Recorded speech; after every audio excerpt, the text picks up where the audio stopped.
সন্ধ্যার আকাশে মেঘ জমেছে একসাথে। মেঘগুলির আলিঙ্গনে ও ভালোবাসার উত্তাপে মেঘগুলি আর স্থির থাকা সম্ভব নয়। অঝোর ধারায় বৃষ্টির নামে কল কল করে নিচে পড়ছে। বৃষ্টির সাথে মানুষের অনেক মহব্বত আছে, একটি আকর্ষণ আছে। গম্ভীর হয়ে যায় মন, প্রেমিক প্রেমিকার মন ছুঁয়ে যায় অজানা এক আকর্ষণীয় লোভাতুর চাওয়ায়। আমি 23 বছর বয়সের যুবক। আমার আজ মনটা কেমন করছে। বারান্দায় বসে বসে নিতর দেহে বৃষ্টির খেলা দেখছি। মন জুড়ে চিনচিন করছে। বড়ই একা লাগছে। কিছু একটা আমার নেই। আমার কিছু একটা চাই। ভাইয়া, কি করছিস? আমি হম্বিতম্বি করে চেয়ে দেখি আকাশি নীল টি-শার্ট পরে আমার গা ঘেঁষে দাঁড়িয়ে আছে আমার ছোট বোন কান্তা। আমি মুখ তুলে বলি, বসে আছি, বৃষ্টি দেখছি। তা আমি দেখছি ভাইয়া, কিন্তু তোমাকে খুব বিষণ্ণতা একাকিত্বের ভেতর ডুবে থাকা মনে হচ্ছে। তোমাকে আমি অনেকবার বলেছি জলি আপার আহ্বানে সাড়া দাও। জলি আপা তোমার জন্য পাগল। দুইজনে বসে বৃষ্টির খেলা দেখতে খুব মজা পাবে। কান্তা আমার 2 বছরের ছোট, ভীষণ চট্টে হাসি খুশি মেয়ে। পাতলা গড়নের লিকলিকে শরীর। যেমন সুন্দরী তেমন লেখাপড়াতেও খুব ভালো। আমি জীবনেও কান্তার সাথে কথায় জয়ী হতে পারি না। কান্তা কথার সাথে কথা মিলিয়ে খুব সাবলীলভাবে কাবু করে দেয়। আমাদের মাঝে খুব মিল। ভাই বোনের সম্পর্ক হলেও তুই তুকারি সম্পর্ক। বাহিরে গেলে কেউ বুঝতেই পারে না যে আমরা ভাই বোন। সবাই মনে করে বন্ধু। কান্তা জলিকে খুব ভালোবাসে, তাই কান্তার আশা আমি জলির সাথে প্রেম করি। জলিও অনেক দিন যাবৎ আমার সাথে সম্পর্ক করতে চেষ্টা করে যাচ্ছে। আমি প্রায় 1 বছর নেশায় আসক্ত ছিলাম। কান্তার কারণেই আমি সেখান থেকে ফেরত এসেছি। কান্তা আমাকে খুব ভালোবাসে। মা আমার নারী আন্দোলন করে, যা আমার পছন্দ নয়। নিজেকে প্রচার আর প্রসার করায় আম্মা খুব ভালোবাসে, তাই নিজের টাকা খরচ করে আন্দোলন করে, কিন্তু নিজের অনেক ভুল নিজেই দেখে না। সন্তানের উপর অধিকার আছে, তবে তাদের দেখার সময় উনার নাই। আমরা ভাই বোন ছোট থেকেই কেয়ার করি না আম্মাকে। আব্বা খুব ব্যস্ত ব্যবসায়ী মানুষ। তিনি আমাদেরকে টাকা দিলেই সব দায়িত্ব শেষ, এমন ধারণা পোষণ করেন। দেশ বিদেশ ঘুরে বেড়ায়। মা বাবার মধ্যে তেমন কেমিস্ট্রি আছে বলেও মনে হয় না। আমরা দুইজন নিজেদের ভুবন সাজিয়ে রেখেছি। আড্ডা মারা, বাহিরে যাওয়া, ঘুরে বেড়ানো সব আমরা একসাথেই করি। কান্তা আমার ঘাড়ে হাত রেখে বলে, ভাইয়া, জলি আপা খুব ভালো মেয়ে। তোমাকে সুখী রাখবে। হ্যাঁ বলে দাও। আমি ফোন করে দেই, দেখবে এই বজ্রপাতে কাক ভেজা শরীর নিয়ে তোমার কাছে হাজির হয়ে যাবে। কাকা ভেজা শরীর দিয়ে আমি কি করব? কি বলো ভাইয়া, মোস্ট রোমান্টিক দৃশ্য হল মেয়েদের ভেজা শরীর। তুই এত কিছু জানিস কি করে? কেন ভাইয়া, আমি কি ফিডার খাই? আমি এখনো বাচ্চা নাকি? তুই কি কারো জন্য বিজিস নাকি? ভাইয়া, সিরিয়াল আছে না? তুমি শুরু করলে আমি চেষ্টা করতাম। তোমার জন্যই আমি কিছু করতে পারছি না। তোরে কে বাধা দিচ্ছে? যা খুশি কর। কি বলো? বিয়াদবি হয় না। দুনিয়াতে তুমি আগে আসছো, তাই তোমার আগে কিছু করতে হবে। না রে, আমার এই কমিটমেন্ট খেলা ভালো লাগে না। মা বাবার আচরণ দেখে এই খেলার প্রতি মন নেই। ভাইয়া, সেটা তাদের ব্যাপার। তাই বলে কি আমরা সেটা দেখে এখন নিজেদের কষ্ট দেব? ওদের মাঝে ভালোবাসা ছিল, আর সেটার প্রমাণ তুমি আর আমি। বাবা গরিব ছিল, তাই টাকার অভাব দূর করতেই টাকার প্রতি আগ্রহ বেশি। আম্মা আব্বার জন্য ঠিক নয়। তাই বলে কি আমরা ভুল করব? এত কিছু ভাবিস কি করে? তোর কেউ থাকলে বলো, বিয়ে দিয়ে দেই। ভাইয়া, আমি তোমার চিন্তা করি। তুমি এত হ্যান্ডসাম একজন মানুষ। আর তোমার গার্লফ্রেন্ড নাই। কি করে হয়? তোমার দিকে সব মেয়ে চেয়ে থাকে হা করে, তুমি কি জান? তাই তুই কি এই সব দেখে বেড়াস নাকি? আমি হয়তোবা দেখতে ফানি কার্টুন, তাই সবাই দেখে। না ভাইয়া, তুমি ফানি না, তুমি তাদের কাছে হানি। ওরা তোমায় দেখে দেখে গিলে খায়। যা কি বলছিস? ভাইয়া, তুমি আসিলেই খুব হ্যান্ডসাম, কিন্তু সেই ফিগারটাকে কাজে লাগাচ্ছ না। ইচ্ছা করলে অনেক মজা করতে পারো। কি করে? একটু এফোর্ট দাও, দেখবে প্রতিদিন তুমি বেড ডেটিং করতে পারবে। তুই কি করছিস নাকি এসব? আমি কোথায় পাব? কেউ আমাকে পছন্দই করে না। সব সময় তোমার সাথেই থাকি। অপরিচিত সবাই মনে করে তুমি আমার বয়ফ্রেন্ড। ভাই বোন হলেও তো আমরা ফ্রেন্ডের মতোই চলি। ফ্রেন্ডের মতো, কিন্তু বয়ফ্রেন্ড না ভাইয়া। তবে তুমি আমার ভাইয়া না হলে জোর করে হলেও তোমাকে বয়ফ্রেন্ড বানিয়ে নিতাম। যে কোনো মেয়ে তোমার জন্য পাগল হবে ভাইয়া, বলে আমার পেছন থেকে আমার গলা পেঁচিয়ে ধরে। আমি বাধা না দিয়ে বসে থাকি। আর কান্তা আমার বুকে হাত বুলিয়ে দিয়ে বলছে, জলি আপা তোমার এই সুটাম দেহের পাগল ভাইয়া। হাত বাড়িয়ে দাও, এনজয় করো। কান্তার হাত যেন থামছেই না। আমার শরীরে তৈরি হচ্ছে এক ধরনের কেমিস্ট্রি। চোখ বন্ধ হয়ে আসছে আরামে। আমি হাত ধরে ছাড়ানোর চেষ্টা করে বলি, কিরে তোর কি হয়েছে? তুই কি জলি হয়ে গেছিস নাকি? যেভাবে হাত দিচ্ছিস যেন তুই নিজেই জলি। কেন ভাইয়া, আমাকে কি জলি আপা মনে হচ্ছে? আমি তো জলি আপারও মতো না। কে বলছে তুই অনেক সুন্দরী? কে আছে তোর মতো এত সুন্দর? আমি যদি তোমার বোন না হতাম তুমি কি আমার সাথে প্রেম করতে? অবশ্যই করতাম। তোর মতো রূপবতী রাজকন্যা পাওয়া ভাগ্যের ব্যাপারও। কান্তা চট করে আমার সামনে এসে বসে আমার দুই পায়ের ফাঁকে। আমার দিকে চেয়ে থেকে বলে, ধন্যবাদ ভাইয়া, তোমার কাছ থেকে কমপ্লিমেন্ট পেয়ে আমি অনেক খুশি। You deserve a kiss from me. বলেই দিয়ে দেয় আমি কিছু বোঝার আগেই। কি করছিস কান্তা? কেন ভাইয়া, ভালো লাগেনি? ভাই বোনে লিপ টু লিপ দেয় নাকি? কুইক হয়। নো প্রবলেম ভাইয়া, বলে আমার মুখের খুব কাছাকাছি মুখ রেখেই কথা বলছে। সত্যি বলতে কি আমার ভালোই লেগেছে। কান্তা যেমন বুঝে গেছে সেটা তাই চট করে বলে উঠে, ইউ এনজয় ইট ভাইয়া। আমার দিকে চেয়ে বলে, সরি ভাইয়া। উঠে দাঁড়িয়ে রোমে চলে যায়। আমি সেখানে বসে থাকি অনেকক্ষণ। কাজের মেয়ে ডাকে সাড়া দিয়ে খাবার খেতে যাই। কান্তা আজ খাবে না, তাই আমি একাই খেয়ে রুমে গিয়ে ঘুমিয়ে যাই। কান্তার সাথে আমার দেখা হয় না আজ 2 দিন। লজ্জায় আমিও দেখা করার ইচ্ছা করিনি, কিন্তু আজ আমাদের নানিকে দেখতে যাওয়ার কথা এবং খালাতো ভাইয়ের বিয়ের ব্যাপারে আমাদের অনুষ্ঠানের পরিকল্পনা নিয়ে সকল আত্মীয়স্বজন নিয়ে মিটিং আছে সন্ধ্যায় খালার বাসায়। কান্তার মোবাইলে টেক্সট দিয়ে আমাকে জানিয়ে রেখে বলে সে খালার বাসায় চলে যাবে যেন আমি মিস না করি, কিন্তু নানির বাসায় সে যাবে না। আমি নানির বাসা থেকে খালার বাসায় গিয়ে দেখি সবাই বসে আছে। আমাদের মিটিং শেষ করে রাত 12। একটা হোভার ডেকে বাসায় আসি। প্রায় সবাই গাড়ি নিয়েছিল, কিন্তু কান্তা কারো লিফট নিতে নারাজ। বাসায় এসে যার যার রুমে চলে যাই। আম্মা জানতে চাইল মিটিং কেমন হলো এবং আমরা কি করব। আমরা দুইজনই কালকে বলবো বলে বিদায় নেই। আম্মা শুধু বলল, আগামীকাল আমরা কক্সবাজার যাব, তোরা কি যেতে চাস নাকি? আমি বললাম না। কান্তা জবাব না দিয়ে চলে যায়।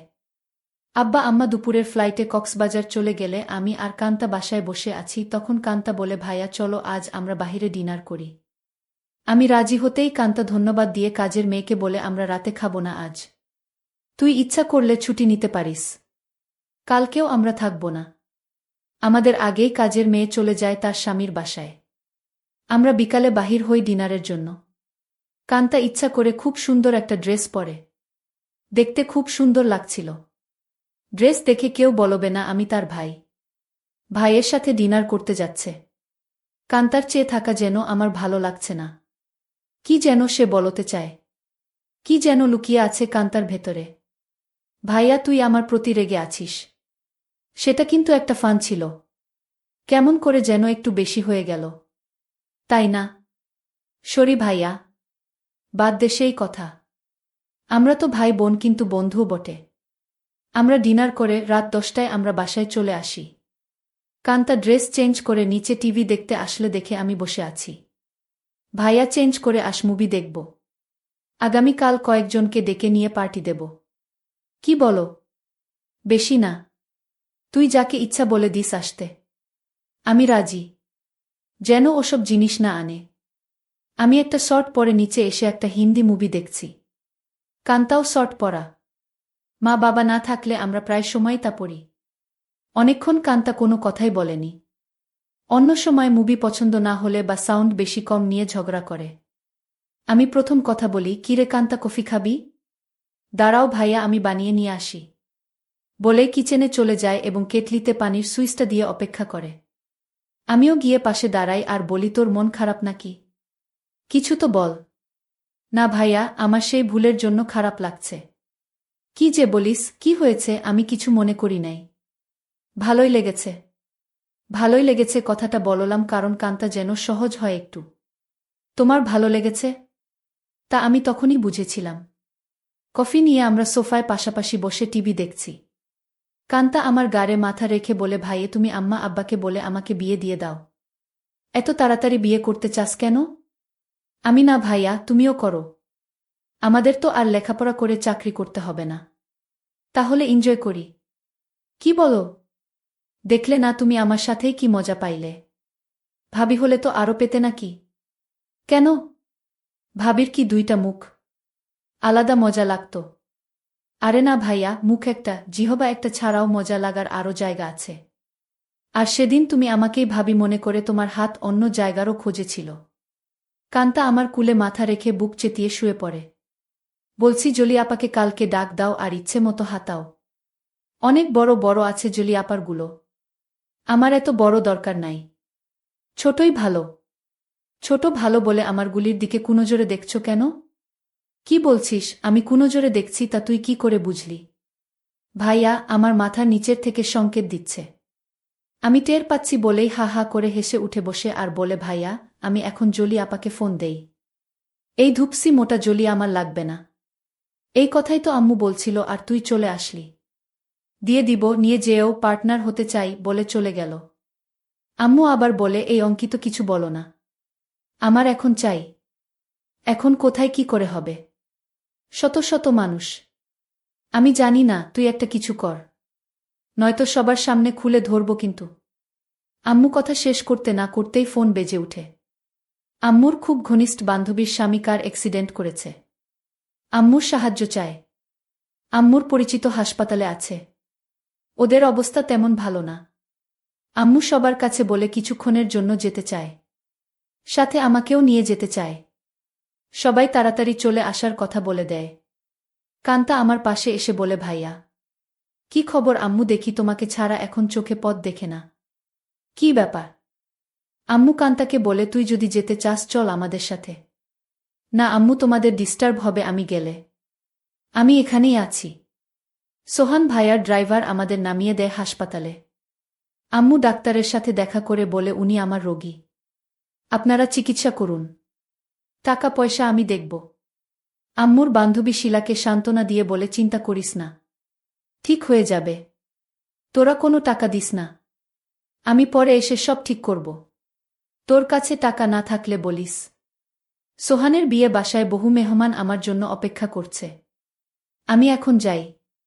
আমরা একটা ট্যাক্সি করে সোজা আমাদের বাসায় চলে আসি। আমার রুমে ঢুকে আম্মু বিছানায় গিয়ে আমাকে বলে, কই তুই আয়। আমাদের হাতে সময় নাই। মাত্র 1 ঘন্টা সময়। আমার আঙ্কেল কাকির সাথে পারত না। কাকি আমাকে ইশারা দিয়ে তার ঘরের মধ্যে ডাকতে থাকত। তার ঘরে যেতে আমার খুব ভয় করত। কিন্তু এক রাতে কাকি আমার রুমে এসে খাটে শুয়ে পড়লেন। অন্ধকারে আমি তাকে আমার বউ ভেবে সারারাত তার সাথে। আমার কাকি খুবই সুন্দরী। আর কম বয়সী মহিলা ছিল আমার কাকি। আমার কাকিকে খুব সুন্দরী আর কম বয়সী মহিলা ছিল, যাকে দেখে প্রথম প্রথম আমার খুব লজ্জা করত। লজ্জায় তার সঙ্গে কোনো কথাও বলতাম না। আমি তার সামনে মাথা নিচু করে নিজের পড়াশোনা করতে থাকতাম। কাকির সাথে বেশি কথা বলতাম না। কাকিমাও আমার থেকে দূরে দূরে থাকত। কিন্তু জানি না কি এমন হয়েছে যে এক রাতে কাকি আমাকে নিজের ঘরে ডেকে নিল। আর বলতে লাগলো, আজকে আমার শরীর ঠিক মনে হচ্ছে না। যদি তুমি আজকে রাতে এখানে ঘুমাতে চাও তাহলে ঘুমাতে পারো। রাতে যখন আমি কাকির ঘরে ঘুমালাম, তখন লাইট বন্ধ করার সাথে সাথেই কাকি আমার সাথে। বন্ধুরা, মূল ঘটনাটি শুরু করার আগে তোমাদের কাছে ছোট্ট একটা রিকোয়েস্ট। তোমরা যারা এখনো আমার চ্যানেলটিকে সাবস্ক্রাইব করনি, তারা অবশ্যই আমার চ্যানেলটিকে সাবস্ক্রাইব করে পাশে থাকবা। তাহলে এবার আসল ঘটনাটি শুরু করি। আমার নাম শিবু। আমি কাজের খোঁজে এদিক ওদিক ঘুরেছিলাম, কিন্তু আমাদের এলাকায় কোথাও চাকরি পাচ্ছিলাম না। একদিন আমার বন্ধু জিৎ আমাকে বলল যে কলকাতায় ওর এক কাকা থাকে, সেখানে গেলে তোকে কোনো না কোনো কাজে ঢুকিয়ে দেবে। আমি খুব বেশি পড়াশোনা জানতাম না। আমি কোনো রকমে মাধ্যমিক পাশ করেছিলাম। আমার একটা কাজের খুব দরকার ছিল। তাই বাধ্য হয়ে আমি আমার বন্ধু জিতের কাকার বাড়িতে গেলাম। ওর কাকা আমাকে নিজের বাড়িতে একটা কাজ দিয়ে দিল। যখন আমি সেই বাড়িতে গেলাম তখন আমার মালিক মানে আমার বন্ধুর কাকা, যাকে আমি আঙ্কেল বলে ডাকতাম, তিনিও আমাকে কোনো প্রশ্ন জিজ্ঞেস করলেন না। শুধু আমাকে একটা কাগজ দিয়ে বললেন, এই অ্যাড্রেসে চলে যাও। যে অ্যাড্রেসটা আঙ্কেল আমাকে দিয়েছিলেন সেটা কোনো এক ডাক্তারের ছিল। আঙ্কেল বলতে লাগলেন যে এই ডাক্তার আমার বন্ধু, সেখানে গেলে সে তোমার কিছু টেস্ট করবে।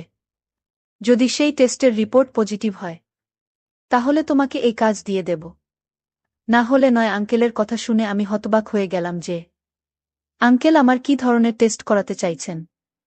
আমি খুব টেনশনে ছিলাম যে এটা এমন কি কাজ যে টেস্টের রিপোর্ট ঠিক হলেই পাবো, না হলে না। যদিও আমার খুব টেনশন হচ্ছিল, কিন্তু আমি কি আর করব, এই সময় আমার একটা কাজের খুব দরকার ছিল। তাই আমি মালিক মানে আঙ্কেলের দেওয়া অ্যাড্রেসে চলে গেলাম। ডাক্তার আমার অনেক রকম টেস্ট করল, আর কিছু সময় পরে রিপোর্ট এল। তিনি আমাকে সেই রিপোর্ট দিয়ে দিলেন। আমি বাড়িতে এসে সেই রিপোর্ট আঙ্কেলকে দেখালাম। রিপোর্ট দেখে তিনি বললেন, খুব ভালো, তোমার শরীর স্বাস্থ্য ভালো দেখতেও তুমি খুব ভালো, রিপোর্টও তোমার ঠিক আছে, তাই এই কাজটা তোমাকে দিচ্ছি। তুমি কাল থেকেই কাজে চলে এসো। আমার বিশ্বাস হচ্ছিল না যে এত বড় মানুষ এত সহজে আমাকে চাকরিতে রেখে দিলেন। সেটা শুধু একটা রিপোর্ট দেখেই আসার পর থেকেই বারবার এই সমস্ত চিন্তাতেই হারিয়ে যেতাম যে না জানি ডাক্তারের রিপোর্টে কি লেখা ছিল। রিপোর্ট ইংলিশে লেখা ছিল, আর আমার মতো টেনেটুনে মাধ্যমিক পাশ মানুষের জন্য এই জিনিস বোঝা সহজ ছিল না। পরে এসে যখন এই কথা আমি আমার বুকে বললাম, তখন সে বলতে লাগল, তুমি শুধু শুধু এত কিছু ভাবছ, এটা বড়লোকদের একটা নিয়ম বলতে পারো। এই সমস্ত বড়লোকেরা খুব সন্দেহপ্রবণ হয়। এরা আমাদের মতো গরিব লোকদেরকে কাজে রাখার আগে টেস্ট করিয়ে নিতে চায় যে আমাদের মধ্যে কোনো বড় অসুখ নেই তো। তাদের মনে ভয় থাকে চাকরদের এই সমস্ত অসুখ যাতে তাদের না হয়ে যায়। আমার বউয়ের কথা ঠিকই ছিল। এই কারণে আমি চিন্তামুক্ত হয়ে গেলাম। আমার কাজের প্রয়োজন ছিল, যেটা আমি খুব সহজেই পেয়ে গেলাম। পরের দিন থেকেই আমি কাজে চলে গেলাম। কাকি খুবই সুন্দরী ছিলেন। আমি যখন প্রথমবার তাকে দেখলাম তখন আমি মনে মনে ভাবলাম আমার বউ যদি এরকম হতো। কিন্তু আমি একজন সাধারণ চাকর, তাদের টাকা পয়সার কোনো অভাব ছিল না। এই অবস্থায় কাকি আমাকে নিয়ে বাজারে যেত, কেননা আজকাল বেশিরভাগ সময় বাইরেই থাকতেন। তাদের কোনো সন্তান ছিল না। জানি না কি দোষ আঙ্কেলের মধ্যে ছিল, নাকি কাকির মধ্যে ছিল, তাদের কোনো সন্তান হয়নি। কিন্তু তাদের মধ্যে কখনোই কোনো লড়াই ঝগড়া হতো না। তারা দুজনেই খুব সুন্দরভাবে থাকতেন। একদিন আঙ্কেলের পুরনো চাকর বাড়িতে এল। সে আমাকে কেমন আছে জিজ্ঞেস করে বলতে লাগল, তুমি টেস্টে সফল হয়ে গেছ? আমি বললাম হ্যাঁ। তখন সে বলতে লাগল, মনে রেখো, এই মালিক মানে যাকে আমি আগেই বলতাম, তিনি খুব তাড়াতাড়ি চাকর বদলিয়ে নেন। এটা শুনে আমি ঘাবড়ে গিয়েছিলাম, আর ভাবতে লাগলাম যে এত তাড়াতাড়ি চাকর বদলানোর পিছনে কি কারণ থাকতে পারে।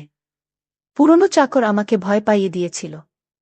আমি বারবার এটাই চিন্তা করে যাচ্ছিলাম যে যদি আমার মালিক চাকরি থেকে বের করে দেন তাহলে আমার কি হবে। অনেক কষ্টে তো আমি এই কাজটা পেয়েছি, এখন যদি এটাও আমার হাত থেকে চলে যায় তাহলে কি হবে।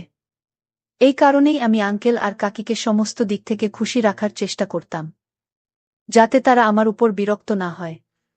এটাই হল, কাকি আমার উপরে খুব সন্তুষ্ট ছিলেন। একদিন তিনি আমাকে নিজের ঘরে ডাকলেন আর বললেন, তুমি যুবক মানুষ, নিজের পরিষ্কার পরিচ্ছন্নতার দিকে খেয়াল রেখো। আমার এই রকম চাকর পছন্দ, যারা মালিকের মতোই সেজেগুজে থাকবে। এটা বলেই তিনি আমাকে 5,000 টাকা দিলেন আর বললেন, এটা বেতনের বাইরে টাকা, এটা তুমি শুধু নিজের উপরে খরচা করবে। কাকির কথা শুনে আমি খুব খুশি হয়েছিলাম। আমি আমার বউকে কিছুই না বলে পরের দিন একটা সেলুনে চলে গেলাম আর নিজেকে অনেকটা সাজিয়ে গুছিয়ে নিলাম। সাথে আমি অনেক জিনিসপত্র নিলাম, নতুন কিছু ড্রেস নিলাম। পরের দিন যখন আমি আনতে ঘরে গেলাম তখন কাকিকে দেখে হতবাক হয়ে গেল। সে আমাকে বলল, আজকে তোমাকে খুব ভাল লাগছে, সবসময় এরকমই থাকবে। নিজের প্রশংসা কার না ভালো লাগে। এই কারণে আমি একটু লজ্জা পেয়ে গেলাম। আমার বিয়ে 4 বছর হয়ে গেছে, কিন্তু আমার বউ তো কাকিকের মতো সুন্দরী ছিল, আর না তো তার মতো ফ্যাশন করতে পারত। এই কারণে আমিও নিজের সাজসজ্জা নিয়ে কেয়ারলেস হয়ে গিয়েছিলাম। যে কোনো বড় যদি তার স্বামীর জন্য সাজে তাহলে সেটা স্বামীর ভাল লাগে, কিন্তু আমার বউয়ের মধ্যে এরকম কোনো ব্যাপারই ছিল না। বিয়ের দ্বিতীয় বছরেই আমাদের একটা ছেলে হয়েছিল, কিন্তু জন্মের 4 থেকে 5 মাস পরেই ওর নিউমোনিয়া হয়ে যায়, আর ও আমাদের ছেড়ে এই দুনিয়া থেকে চলে যায়। তখন থেকেই আমার বউ দুঃখে সবসময় কান্না করতে থাকত। কিন্তু আমি পুরুষ মানুষ, আমারও কিছু ইচ্ছা আছে। আমি চাইতাম আমাদের আরও একটা বাচ্চা হোক। কিন্তু আমার বউ এমন ভয় পেয়েছিল যে বাচ্চার নাম শুনলেই চিৎকার চেঁচামেচি করতে থাকত। ওর মনে হতো যে আমাদের সমস্ত বাচ্চাই এরকম ৩-৪ মাস পরেই মরে যাবে। আমার থেকে সবসময় দূরে দূরে থাকত। তাই নিজের কাকিকে দেখে আমার উদ্দেশ্য অন্যরকম হতে শুরু করেছিল। কাকিকে মাঝে মধ্যে আমার সাথে এমন কথা বলত, যাতে মনে হতো যে হয়তো কাকিকে আঙ্কেলকে খুব ভালোবাসে। পুরনো চাকরও বলেছিল যে তাদের বিয়ে ১২ বছর হয়ে গেছে, যদিও তাদের কোনো সন্তান নেই, কিন্তু তারা দুজনে সবসময় হাসি খুশি থাকে। আঙ্কেল নিজের ব্যবসার কাজে ব্যস্ত থাকত, আর এদিকে কাকি নিজের ফ্যাশন আর পার্টিতে সবসময় ব্যস্ত থাকত। কিন্তু আমি লক্ষ্য করে দেখেছি যে কাকি আমাকে দেখলেই কিছুটা খুশি হয়ে যেত। হয়তো তারা আমাকে ভালো লাগতে শুরু করেছে। আমিও কাকির সাথে প্রেমের স্বপ্ন দেখতে লাগলাম। সিনেমা বা নাটকে যে রকম সুন্দর কাকির সাথে তার নিজের গরিব চাকরের প্রেম হয়ে যায়, ঠিক তেমন আমিও নিজের মনের ভেতরে কাকিকে নিয়ে অনেক স্বপ্ন সাজিয়ে রেখেছিলাম। কাকিকে কে ভালোবাসতে শুরু করেছিলাম। আমি দিন রাত শুধু এই স্বপ্নই দেখতে থাকতাম। এই সবই ভাবতে থাকতাম যে কাকিকে আমার কাছে আসবে আর আমাকে বলবে আমি তোমাকে ভালোবাসতে শুরু করেছি। এভাবেই দিন চলতে লাগল। এক রাতে আমি ঘুমিয়েছিলাম। যখন আমি পাশ ফিরলাম ঘুমের মধ্যে আমি এরকম মনে হলো যে আমার বিছানায় আমার সাথে আমার বউ নয় বরং কাকি শুয়ে আছে। আমার বউ তো ছেলের দুঃখে নিজেকে কঙ্কালসার বানিয়ে নিয়েছিল, কিন্তু কাকিমা আমার মতো গরিব চাকরের রুমে কিভাবে থাকতে পারে? এই চিন্তা মাথায় আসার সাথে সাথেই আমি সেটাকে আমার নিজের স্বপ্ন ভেবে লজ্জিত হলাম। কিন্তু যাই হোক না কেন আজকাল কাকি আমাকে দেখেই হালকা হেসে দিত। সে বারবার আমাকে তার ঘরে কোনো না কোনো কাজের জন্য ডেকে নিত, আর আমাকে নিজের সামনে থেকে সরতেই দিত না। কাকি আমাকে দেখে বিনা কারণে হাসতে থাকত। জানি না এই হাসির কারণ কি, কিন্তু আমি কাকির কাছে কিছু জিজ্ঞেস করতে পারতাম না। আমার এই চাকরিটা খুব প্রয়োজন, এই কারণে আমি চুপচাপ থাকতাম। কাকিকে আমাকে যে জন্য ঘরের মধ্যে কোনো কাজকর্ম থাকত, আমি সেটা তাড়াতাড়ি করে দিতাম, যাতে কাকি কোনো অভিযোগ করার সুযোগ না পায়। কাকিকে খুশি হয়ে আঙ্কেলের কাছে আমার প্রশংসা করে, যাতে আঙ্কেল আমাকে এই চাকরি থেকে বের করে না দেয়। আমি পুরো সততার সাথে নিজের কাজকর্ম করতাম। এরপর একদিন হঠাৎ কাকির শরীর খারাপ হয়ে গেল। তিনি অসুস্থতায় পড়ে গেলেন। আমি কাকিকে হাসপাতালে নিয়ে গেলাম, আর আঙ্কেলকে ফোন করে এই খবর জানিয়ে দিলাম। আঙ্কেল কয়েক ঘন্টা পরেই হাসপাতালে চলে এলেন। এর কিছু সময় পরেই আঙ্কেল আর কাকিকে যখন হাসপাতাল থেকে বাইরে বের হল, তখন তাদেরকে খুব খুশি দেখাচ্ছিল। পরের দিন আমাকে বলল যে আমি মা হতে চলেছি। ওই দিনই আঙ্কেল আমাদের সবাইকে মিষ্টি খাওয়ালো, আর সবাইকে কিছু কিছু টাকাও দিল। এসব দেখে আমিও খুব খুশি হয়েছিলাম। কিন্তু আমার এই খুশি খুব বেশি দিন স্থায়ী হল না। এদিনের পর থেকে আমার দিকে চোখ উঠিয়ে দেখত না। আমি যখনই তার সামনে দিয়ে যেতাম, তখনই কাকিকে নিজের মাথা নিচু করে নিত। না জানি তিনি কি করেছেন, তার বেশিরভাগ কাজকর্ম চাকরানি করে দিত। এখন কাকি বাইরে যাওয়াও কম করে দিয়েছে। এই কারণে কাকির সঙ্গে দেখা সাক্ষাৎ প্রায় হয় না বললেই চলে। কিছুদিন তো আমার মন খুব খারাপ ছিল। আমার কাকিকে দেখার অভ্যেস হয়ে গেছিল। জানি না কখন থেকে আমি কাকির ব্যাপারে এত ভাবতে শুরু করেছিলাম। হয়তো কাকির প্রতি আমার ভালোবাসা হয়ে গিয়েছিল। কিন্তু সাধারণ চাকর ছিলাম, আমাকে চাকরি করতে হবে। এই কারণে আমি বাড়ির কাজকর্মের উপরে খুব মন দিতে শুরু করলাম। এভাবেই কাটতে লাগল। আর তারপরে সেই দিন এসে গেল, যখন কাকি এক বাচ্চার মা হল। কিন্তু আঙ্কেল এখন আগের মতো খুশি থাকত না। সে সবসময় টেনশনে থাকতে শুরু করেছিল। আমি বুঝতে পারছিলাম না যে আঙ্কেলের মধ্যে নিজের প্রথম সন্তানের খুশি কেন ছিল না। যখন আমি প্রথমবার বাবা হয়েছিলাম তখন আমি যেন হাওয়াতে উঠেছিলাম। কিন্তু আঙ্কেল খুব অস্বস্তিতে ছিল, যেন বাচ্চা নয় তার বাড়িতে কোনো আতঙ্ক আসতে চলেছে। এক রাতে আঙ্কেল আমাকে নিজের ঘরের মধ্যে ডাকলেন আর বললেন, এই পুটলিটা নিজের কাছে রাখ, আর আমার বউ যে বাচ্চার জন্ম দিয়েছে তুমি সেই বাচ্চার জায়গায় এই পুটলিটা রাখবে, আর চুপচাপ ওই বাচ্চাটাকে উঠিয়ে নিয়ে চলে আসবে। এরপরে দূরে কোনো নদীতে ফেলে দিয়ে আসবে। আমি আঙ্কেলকে কখনো কোনো প্রশ্ন করিনি। এই কারণে আমি আজকেও এটা জিজ্ঞেস করলাম না যে আপনি যে সন্তানের আশায় পুরো 12 বছর অপেক্ষা করেছেন তাকে মারতে চাইছেন কেন? যাই হোক, আমি তার হুকুমের উপরে মাথা নাড়িয়ে দিলাম। কিন্তু আমি বারবার এই কথাটাই ভাবতে থাকলাম যে আঙ্কেল নিজের বাচ্চাকে কেন মারতে চাইছে। আমার হৃদয় এটা কোনো মতেই মানতে চাইছিল না যে আমি কোনো নিষ্পাপ বাচ্চার জীবন শেষ করে দিব। আমি খুব অস্বস্তিতে থাকলাম যে রাতে এটা আমি কিভাবে করব। রাতের বেলা কাকি তার নিজের বাচ্চার পাশে নিয়ে বিছানাতেই ঘুমিয়েছিল। আমি লুকিয়ে লুকিয়ে তার ঘরে গেলাম। আমি চোখ বন্ধ করেছিল, আমি তাকে খুব ভালোভাবে তাকিয়ে তাকিয়ে দেখলাম। কাকি এখনো খুব সুন্দরী লাগছিল। তার সুন্দর চেহারা দেখে আমার মন চাইছিল, কেননা যদি আমি এই বাচ্চা নদীতে না ফেলে দেই তাহলে সে আমাকে আমার চাকরি থেকে বের করে দেবে। আমি চুপচাপ আঙ্কেলের দেয়া সেই পুটলিটা সেখানে রেখে বাচ্চাটাকে উঠিয়ে দিলাম। কিন্তু জানি না কিভাবে যেন কাকি জেগে উঠল। সে আমাকে দেখে হেসে দিল। কাকি সেরকম ভাবেই হেসে দিল যে এই রকম সে আগে আমাকে দেখে হাসত। আমি বাচ্চাকে মধ্যে লুকিয়ে নিলাম। কাকি বাচ্চাকে আমার হাতে দেখে নিয়েছিল। তাই তো সে বলতে লাগল, তুমি কি একে মারতে চাইছ? আমি চুপচাপ হয়ে গেলাম। কাকি আবার আমাকে জিজ্ঞেস করল, তুমি কি এইসব কিছু তোমার আঙ্কেলের কথায় করছ? তাই তো আমি হাতে নিজের মাথা নাড়িয়ে দিল। কাকি আমার দিকে তাকিয়ে বলতে লাগল, এই লোকটা খুবই নির্দয় মানুষ। আমি তোমার বিছানাতে এর কথাতে গিয়েছিলাম, কিন্তু এখন এই লোকটাই নিজের কথা থেকে পিছিয়ে গিয়েছে। এখন এই বাচ্চা চাই না। কাকির মুখে এই কথা শুনে আমি চমকে উঠলাম আর বললাম, আমার ঘরে আর আপনি আমার হতভম্ব ভাব দেখে। কাকি বলতে লাগল, তোমার আঙ্কেল এই বাচ্চাকে এই কারণে মারতে চাই যে সে এই বাচ্চার বাবা না। কিন্তু তুমি কেন মারতে চাইছ? তুমি তো এই বাচ্চার বাবা। এই কথা শুনে আমার তো হুঁশ উড়ে গেল। আমি একজন সাধারণ চাকর, আমি বাচ্চার বাবা কিভাবে হতে পারি? আমি আজকে বললাম, আপনি মিথ্যা কথা বলছেন। আপনি নিজের বাচ্চাকে বাঁচাতে চান, এই কারণে আপনি আমাকে এই বাচ্চার বাপ বানিয়ে দিচ্ছেন যাতে আমি একে জীবিত ছেড়ে দিই। আমি একজন সাধারণ চাকর।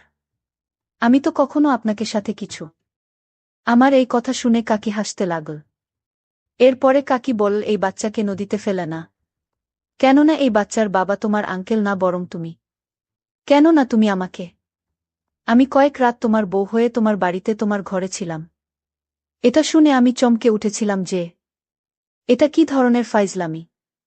এরপরে আবার আমি ভাবতে লাগলাম, তাহলে কি সেগুলো আমার স্বপ্ন ছিল না? যখন আমার এরকম মনে হতো যে আমার সাথে আমার বউ নয় বরং কাকি ছিল। আমি বিছানার উপরে ধপ করে বসে পড়লাম। আমার কাছে বিশ্বাস করা ছাড়া কোনো রাস্তাই ছিল না। কিন্তু আমি হতবাক ছিলাম যে এত সুন্দরী মালকিন, যাকে আমি কাকি বলতাম, সে আমার সাথে এসব কেন করছিল। এই কথাটাই যখন আমি কাকির কাছে জিজ্ঞেস করলাম, তখন সে বলতে লাগল, আমি খুব সুন্দরী ছিলাম, কিন্তু আমার জন্ম গরিব পরিবারে হয়েছিল। অভাবের তাড়নায় আমার বাবা আমাদের সবাইকে নিয়ে শহরে কাজ করতে এসেছিল। এখানে আমার দেখা তোমার আঙ্কেলের সাথে হয়েছিল। আমার ছোটবেলা থেকেই বড়লোক হওয়ার খুব স্বপ্ন ছিল। যখন তোমার আঙ্কেল আমাদের বাড়িতে আমার সম্বন্ধ পাঠাল, তখন আমি তাড়াতাড়ি করে হ্যাঁ বলে দিয়েছিলাম, কেননা আমি খুব তাড়াতাড়ি বড়লোক হতে চাইতাম। আর আমার বাবা মা বড়লোক ছেলে দিকে হ্যাঁ বলে দিল। এরপরে তোমার আঙ্কেলের সাথে আমার বিয়ে হয়ে গেল। তোমার আঙ্কেলকে বিয়ে করার পরে আমার স্বপ্ন তো পূরণ হয়ে গেল। কিন্তু বিয়ের কিছু সময় পরেই আমি জানতে পারলাম যে তোমার আঙ্কেলের মধ্যে মা হওয়ার দেওয়ার ক্ষমতা নেই। সে আমার বলার পরে অনেক চিকিৎসা করিয়েছিল, কিন্তু কোনো ডাক্তারই এত সম্পত্তি থাকার পরেও একেই খুশি দিতে পারিনি। কিন্তু আমি মা হতে পারতাম। এই কারণে তোমার আঙ্কেল একটা প্ল্যান বানালো যে কোনো উপায়ে নিজের সম্পত্তির উত্তরাধিকার চাইত। এই কারণে এই সমস্ত কিছু করার জন্য তৈরি ছিল। তারপরে নিজের চাকরদেরকে নিজের উদ্দেশ্যে টার্গেট বানিয়ে নিল। এই কারণেই সে সবসময় চাকর রাখার আগে তাদের টেস্ট করাত, যাতে সে আগেই জানতে পারে যে সে জন্ম দেওয়ার যোগ্য কিনা। যদি সেই চাকর যোগ্য প্রমাণিত হতো, তাহলে সেই চাকরের সাথে নিজের স্ত্রীকে। কাকির কথা শুনে চমকে উঠলাম, কিন্তু আমি চুপ রইলাম। কাকি আমাকে আরও বলতে লাগল, এই উদ্দেশ্য সফল করার জন্য তোমার আঙ্কেল অনেক চাকর রেখেছিল। কিন্তু কাউকেই আমার পছন্দ হয়নি যাকে আমি আমার ভালোবাসার যোগ্য মনে করতাম। এই কারণে তোমার আঙ্কেল অনেক চাকর বদলাল। এরপরেই গিয়ে আমার তোমাকে পছন্দ হয়। তুমি সেই মানুষ